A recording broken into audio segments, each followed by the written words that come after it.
अस्सलाम वालेकुम व्यूवर्स। नाम है मुस्फिरा। मुस्फिरा नाम की मायनी है खुश शक्ल। नाम है अनुशे। अनुशे नाम की मायनी है खुशगवार शख्सियत। नाम है जबीन। जबीन नाम की मायनी है मुस्कुराता हुआ चेहरा। नाम है अबीदा। अबीदा नाम की मायनी है खुशबू और महक। नाम है अमल।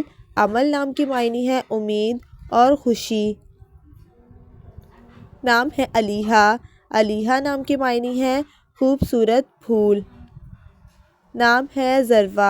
ज़रवा नाम की मायनी है बरकतों वाली। नाम है आयला। आयला नाम की मायनी है चांद जैसी खूबसूरत।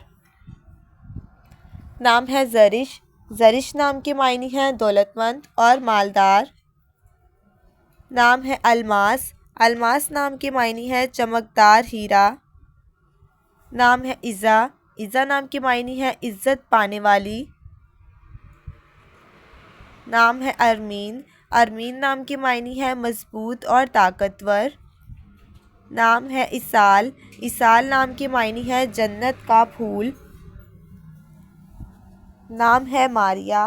मारिया नाम की मायनी है चाहत करने वाली।